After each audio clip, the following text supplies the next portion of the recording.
नमस्कार विद्यार्थी मित्रांनो आणि पालक बंधूंनो. या ठिकाणी आपण सावित्री कॉर्नर रावेत या ठिकाणी आपण आपला क्लास 1 वर्षापासून सक्सेसफुली रन करत आहोत. तसा आपल्याला उत्तम प्रतिसाद पण या ठिकाणी मिळत आहे. आणि मेन म्हणजे जे पॅरेंट्स आधी मार्कांच्या बाबतीत विचार करायचा या गोष्टींचा, ते पालक आता थोडेसे म्हणजे विचारांच्या बाबतीत पण बदल झालेला आहे बराचसा, की माझ्या मुलाला पहिलं बेसिक जमू द्या आणि नंतर ना त्याला जे काय असेल ते मार्क. कारण सगळ्यात जरी मार्क हा महत्वाचा असला आयुष्यामध्ये, तरी पण तो मार्क पडण्यासाठी जो काही स्ट्रगल आहे तिथपर्यंत पोहोचण्याचा, आणि गोकमपट्टी करून पण आपण मार्क मिळवू शकतो. आणि दुसरी गोष्ट आहे गुणवत्ता सुधारून, म्हणजे थोडक्यात तुमचं जे काही बेसिक पक्क करून तुम्ही मार्क मिळवू शकता. असे दोन प्रकार आहेत. जर तुम्ही बेसिक पक्क करून जर मार्क मिळवले तर ते तुमच्या लाईफ टाइम साठी किंवा मग आपण 10वी आणि 12वी साठी ते जास्त उपयोगाचे आहेत, आणि ते तुम्ही पुढच्या येणाऱ्या लाईफमध्ये पण तुमचे ते उपयोगाचे आहेत.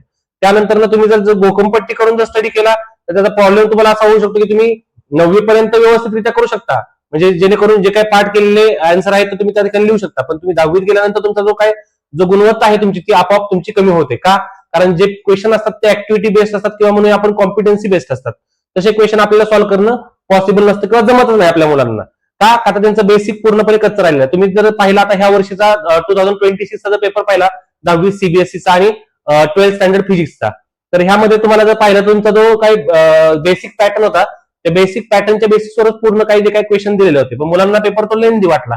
त्याचं रिझन असं होतं की मुलांना तो पेपर वेळेत सॉल्व्ह करता आला नाही, किंवा म्हणूया आपण की मुलांचं बेसिक पक्क नसल्यामुळे त्यांना तो क्वेश्चन व्यवस्थितरित्या समजला पण नाही. मग ह्या गोष्टी आपल्या मुलाच्या आयुष्यामध्ये येऊ नये, त्यामुळे तुम्ही आपल्या क्लासला नक्की व्हिजिट करा. आपण काय करूया, आपण बेसिक पासून मुलांची तयारी करून घेऊया आणि त्याला ऍडव्हान्स लेवलला नेऊन ठेवूया. जर तुमचा मुलगा सध्या 8वी मध्ये असेल किंवा अजून छोटा असेल 7वी मध्ये वगैरे, त्याची तयारी आपण आतापासूनच करूया. म्हणजे जेणेकरून काय होईल, त्या लेवलला जाईपर्यंत तो मुलगा तुमचा इतका प्रिपेअर होईल की त्याचं बेसिक आहे ना एकदम व्यवस्थितरित्या तो करेल पण.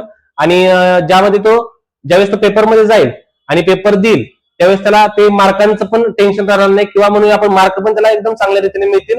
आणि जे काही त्याचं जो काही डाऊट वगैरे आहे तो पण त्या ठिकाणी सॉल्व्ह होईल, किंवा मला मार्क मिळतील का नाही. कारण हे बघा, जर तुम्ही बेसिक केलं तरच तुम्हाला मार्क चांगल्या रीतीने मिळतील. जर तुम्ही बेसिक नाही केलं तर तुम्हाला मार्क तिथून पुढे मिळणार नाही. ती गोष्ट पालकांनी 100% लक्षात ठेवा आणि मार्कांकडे न बघता मुलाची गुणवत्ता सुधारण्यावर भर द्या.